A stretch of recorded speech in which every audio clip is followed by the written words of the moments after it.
Live, News 8's Good Morning Connecticut starts now.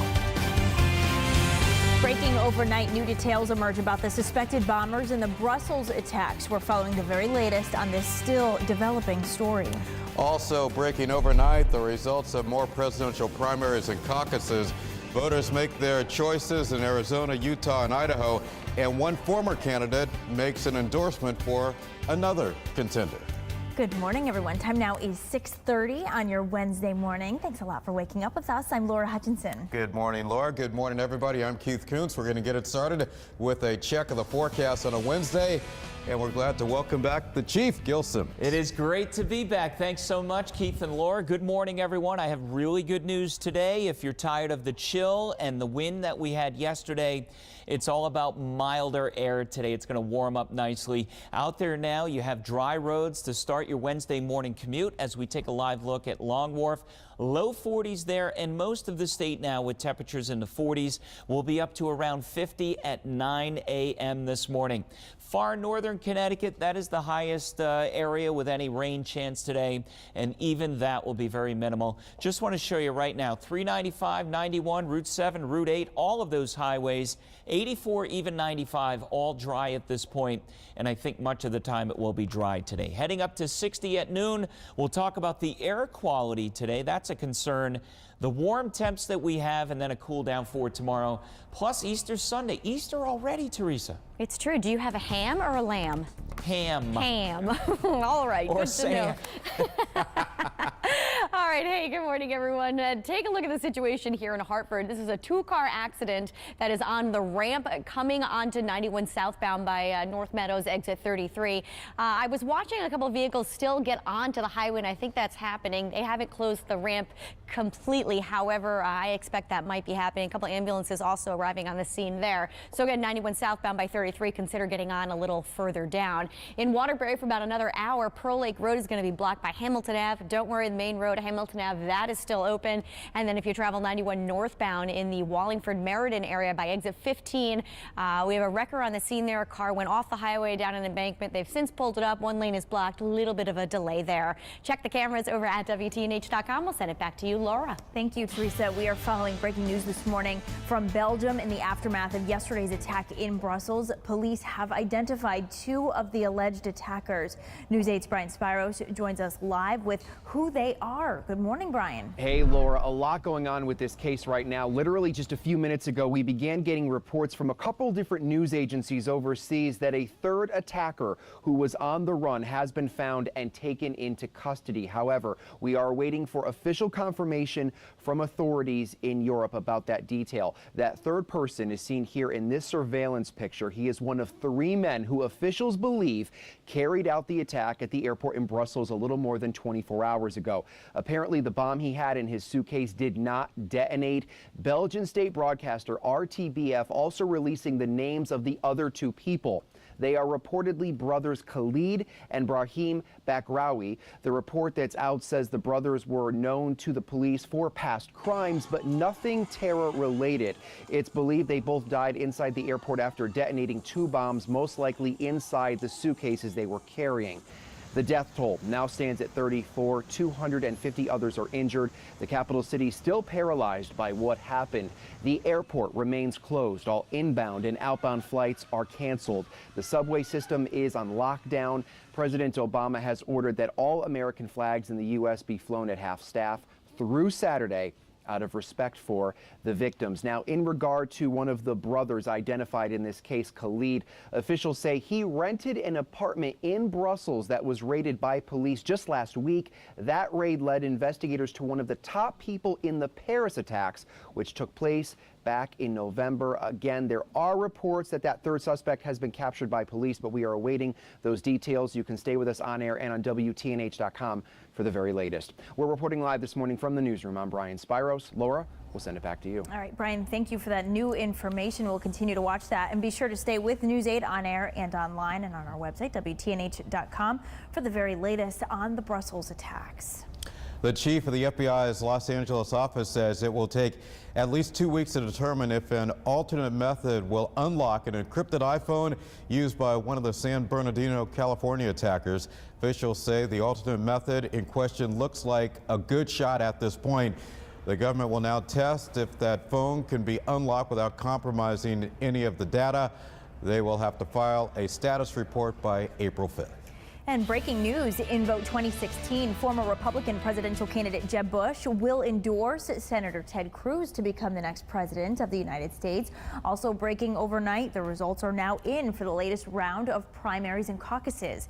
Donald Trump boosting his delegate count by winning the Republican primary in Arizona. Democratic rival Hillary Clinton also claiming victory in Arizona. Senator Bernie Sanders picking up wins in both Idaho and Utah. And GOP hopeful Senator Ted Cruz getting the Republican primary win in Utah. Keith. Laura, here's a look at what the candidates will be doing out on the campaign trail today. Democratic hopeful Hillary Clinton will be in California. Her rival, Senator Bernie Sanders, will hold rallies in Wyoming, and Ohio Governor John Kasich will be in Wisconsin. And Connecticut voters will head to the polls on April 26th for our state's presidential primary. And this morning, we now know the ballot order for the candidates. Here's a look at how they'll appear on the Republican ballot. Senator Ted Cruz tops the list. Then Ben Carson, who suspended his campaign but did not notify the Secretary of the State's office. Donald Trump is next, followed by Governor John Kasich. And now for the Democrats, California businessman Rocky De La Fuente, then Hillary Clinton, and last Senator Bernie Sanders. And of course, be sure to stay with WTNH News 8 for continuing coverage of Vote 2016 on air, on our website, and on social media. We'll be sure to bring you what the candidates are doing out on the campaign trail and have the very latest election results. And happening today, a public hearing in West Haven could clear the way for a high-end outlet mall. But it would mean the city taking several properties by eminent domain. News 8's Kent Pierce live for us in West Haven this morning with how you can have your voice heard. Kent, good morning. Good morning, Laura and Keith. Yeah, this mall project is called the Haven. It would be a big project, hundreds of thousands of square feet on the West Haven waterfront, kind of back there. Means buying out and consolidating 57 different properties, but some, like the Citgo station right here, like Nick's Luncheonette that's right over there, these property owners have not agreed to sell to the developer yet, which has the city looking at eminent domain to get the properties. Now, the city's Planning and Zoning Commission met last night and voted to acquire the properties, but it did not vote on how to acquire the properties. That's the topic of tonight's public hearing by the city's redevelopment agency. Eminent domain is when the government basically forces a property owner to take the money and leave. News 8 spoke to the owner of the Citgo station here at the corner of First and Elm earlier this week. While the developer offered him a decent price for his land, he says that the $2 million he's been offered does not take into account the $500,000 he just spent on new gas tanks. Plus, the compensation, because we are moving to other place. So it's very hard to get a good location like that. You know that business location is the main important thing. It used to be that eminent domain only happened for public projects, like roads, for instance. But about 15 years ago, New London used eminent domain to clear out some homes for a project that the drug company Pfizer wanted to build.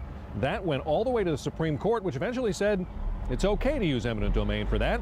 Now, part of the Haven would have public use, like an amphitheater and a waterfront promenade. So West Haven seems to have the right to take the properties for the mall. The question is, should it take those properties for the mall? If you want to weigh in, this public hearing is tonight starting at 5:30. It's on the second floor of West Haven's City Hall. And by the way, that New London project with Pfizer never happened. Pfizer never built anything, and that's still an empty lot today. Live in West Haven, I'm Kent Pierce, News 8. Okay, Ken, thank you. The weather looking pretty good today. Yeah, not bad. It's going to be very warm. Temperatures today are going to be up near 70 in parts of the interior of the state. Out there right now and through the next couple of hours for the kids getting ready to get on the bus. Even through the 8 a.m. hour, it'll be dry. Temps in the 40s and then rising fast. We'll be up around 50 at 9 a.m. And I think by recess time, You can get outside about 60 degrees. The only exception will be the far northernmost parts of the state. There may be a little bit of rain straddling the Massachusetts line, but that doesn't even look like much at this point. Let me run down some quick temperatures for you. Cold spot really in the state is Ashford at 36, Watertown 43, Long Wharf 45, and Sterling not bad at 47. Teresa, parts of the state today 70, cool down tomorrow, and then we warm it back up on Friday. We'll talk about some rain by Friday morning. Okay, Gail, we'll be prepared for that. And good morning, folks. If you're traveling from Windsor moving into Hartford, you're going to want to get on a different ramp here. I-91 southbound by exit 33. We have a two-car accident happened right on the ramp. You'll notice traffic is still getting by onto the highway, but we're seeing some rubbernecking delays and a little bit of a backup associated with that one.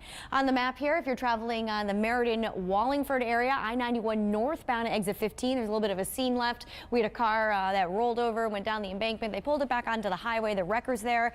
2 lanes are blocked right now, and there is a delay associated with that one. Over in Waterbury, Pearl Lake Road just reopened because of an earlier accident by Hamilton. Let's take a look at some roadways around the state. The Elm City looks okay, whether you come 91, 95, 63, or even by 34, no significant problems. In Waterbury, though, you will notice we're seeing some delays here. I-84 eastbound 23, it's all the way up to 25A right now. We'll talk about a problem that might affect commuters in New York City this morning coming up shortly. Check the cameras at WTNH.com. Back to you both. Teresa, thank you. New warning labels on prescription medication. Why the Federal Drug Administration changing its requirements for warnings on a certain class of medicine. Plus, calling for a study on crumb rubber happening today while U.S. Senator Richard Blumenthal wants federal funding to look at turf fields. That's ahead. All right, it's Wednesday. You've made it halfway through the week. Live look at New Haven on a Wednesday morning. Gil up next with his complete 8-day forecast, which includes rain and a little cool down. We're back after a short break.